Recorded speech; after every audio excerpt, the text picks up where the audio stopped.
Hi there, Matt Allington here. It's Wednesday, the 9th of November, and this is my sixth update on the River Murray floods for 2022 with a focus on Big Bend. Don't forget that it's not just about Big Bend. If you're in the region, perhaps anywhere downstream from Lock 1, the stuff that I'm talking about will be relevant to you. And also, I do have data upstream of Lock 1, so there may be some data relevant for you, particularly for South Australia, I guess. Once again, I have three links here on the screen, also down below. You can have a look at my videos, the report, and also the training link will show you how to build reports like I'm showing you in these videos. Okay, so here we are back in the Power BI report. I want to start off by talking about Lake Victoria. You may recall in the last video that I said that there was some storage capacity within Lake Victoria. So you can go to this live system map through this link here. And if we come down to Lake Victoria, you'll see that there's 582 gigalitres of storage. There's about 2 gigalitres a day going in and about 0.7 gigalitres coming out. So net about 1 gigalitre per day. And if we come and have a look at the storage, currently it's at 582 out of 677. So that's 95 gigalitres of storage that's available within Lake Victoria at the moment. Now, I just did a quick Google and I've discovered that the Murray-Darling Basin Commission manages Lake Victoria. And so I trust they're doing what they can, doing the right thing. But for me, I would be dumping water out of Lake Victoria at the moment and then taking water coming into South Australia or just before South Australia when the surge comes down. But that's just me. I guess they know what they're doing. So let's go back to the lock map. Let's go and have a look at the system view. And on here, you can see that the water levels continue to rise pretty much everywhere except for the Murrumbidgee and the Darling. I'll talk about those a little bit more in a moment. There is something that I found since my last update that I want to share with you. So if you look at now at the combined water coming in from Wakul, the Murrumbidgee and the Darling, the peak is now over 200 gigalitres per day. I actually don't have a tracker on this page. I will perhaps come and add one of those. Although what I can do is come in here and say, give me everything on or before. So basically this is like a time machine. If I go back to the 1st of November, it's pretty easy to forget these numbers. So if I go back to the 1st of November, you'll see that we were at 167.7 upstream aggregate maximum from those three sources. And then in the passage of 8 days or wherever it is, we're now up an additional, whatever that was, 40 gigalitres, 37 gigalitres, something like that. I may put a little tracking table like these for this in a future video. Now, I did have a question from Russell that I thought I might address because it was a very good question. Russell was asking, am I saying, or am I suggesting, or am I thinking that we're going to get 200 gigalitres into South Australia? Well, the short answer is I don't know because I don't have enough historical data to be able to answer those questions. What I do know is that these data points here, so we had an aggregate of 138 in 2016, but by the time it got to Lock 15, there was only 113. So where did the additional 25 gigalitres go? Well, it could have gone into storage. It could be because of the natural contours of the river, that as the flow rate increases, the level rises and the water goes into the backwaters. And then as the flow rate drops and the level drops, the water then comes back out of the backwaters. So I just don't have enough data to say for sure what's going on. And what we will do is we'll get a good sense of that once we get this 157 peaking into Lock 15. There'll still be some time downstream.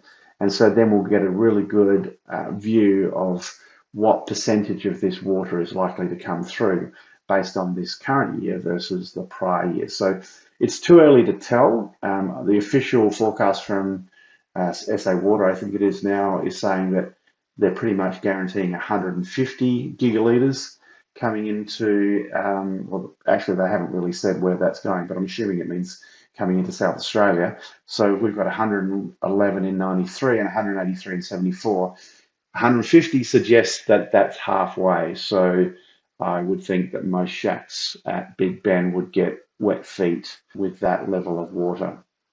Okay, so we'll jump over to the Big Bend page and just have a look at what's going on here. So here I do have that timeline showing the aggregate of Wakul, Murrumbidgee and the Darling. And so you can go back over a couple of weeks and you can see sort of by late October at 135, so we're up to 203 now. So those aggregate flows are continuing to rise, so we'll keep an eye on that. Now, Josh asked me a question about the river level at Big Bend, or maybe Swan Reach, or maybe Loch One. They're similar, certainly proportional, and whether there was a way of mapping that against the upstream flows. And for the reasons I mentioned just a moment ago about the 200 gigalitres a day question from Russell, is it's very difficult to do that because obviously the water's still upstream, and so there's actually no direct correlation between the water that's upstream and the levels now within the River Murray, other than at some point in time the water levels that we've got now were upstream. The best way for me to correlate it is to go back in time and have a look at what happened in the past and look at the peaks upstream and then the peaks downstream. Now, this chart here best shows the current levels that are occurring. So Loch One is a proxy for Swan Reach and for Big Bend. You can see that these levels are going up at a lower rate, or the acceleration or the increase is actually much flatter. So this gives me some hope that we're not going to get that full 200 gigalitres a day upstream, but once again, we'll just have to wait and see whether that actually pans out. Okay, so the last thing I want to talk about today is this new, which is the Murray Basin Report. Now, Mike sent me this as a clipping out of the Advertiser. Some people may have seen it, and this flow tracker is very interesting. And what's different about the flow tracker and what I've been covering so far in these videos is that it gives us data points further upstream than I'm currently looking at. Now, this is interactive, and this flow tracker does get updated. It's a little bit old at the moment, but you can just click on this map and you'll get the most up-to-date version of this flow tracker in a much better resolution. So this was updated on the 4th of November. So, and you've seen how much the water's gone up in that time. So it's a little bit old, but it did alert me to a few concerns, which I want to talk about now. So let's take a look at what's happening at Burke. There's 105 gigalitres per day at Burke. If we come up to Forbes, there's 62 gigalitres a day. Now, I'm not actually sure what this data point is, whether it's Wagga Wagga or Narrandera, but 152 gigalitres per day. And here on the Murray, I'm assuming this is Yarrawonga, I think, 110 gigalitres per day. Now, what's interesting and disturbing about this is that these are 4 separate rivers which all ultimately merge into one when we get to Wentworth. Now, of course, the timing of these flows coming down is going to be all important, but the reason that I'm concerned about these is that, I mean, Burke does seem to be a little bit further upstream, maybe the Lachlan as well, but it is at least conceivable that somewhere close to 80% of these peak flows that we're currently seeing in these 4 data points will actually flow down and be additive by the time it hits South Australia. Now, I'm not hearing anyone talk about this specifically, certainly not as far as flood impacts in South Australia. I mean, a lot of people talking about the fact that there's water upstream, and that's obviously a concern, but it just worries me that these things may converge and do a bit of a peak flow. So if we go back, I've actually pulled these data points out and we'll continue to update these, perhaps not quite as regularly as the other data, because it is a little bit harder for me to extract this data. But you can see here that this is what's happened at Burke, Forbes, Narrandera, and the Yarrawonga, and I've color-coded these on the map so they're easy to find. So we are off the peak with the Yarrawonga, but still got 110 gigalitres per day.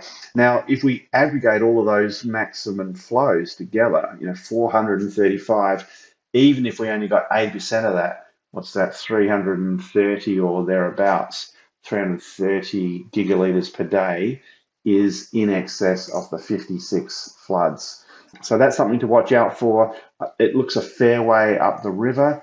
We're saying that it's going to peak in South Australia, the floods, in sort of mid-December or thereabouts. So to me, this looks like more like late January, maybe February. There may be another wave, quite literally, coming down. And to me, it looks worse than what's coming down now. So something to keep our eye out. Okay, that's it for today. Don't forget you can come in and have a look at this interactive map. Just go to the link that I showed you earlier on, and just go to the link that I showed you before. It's also down below this video.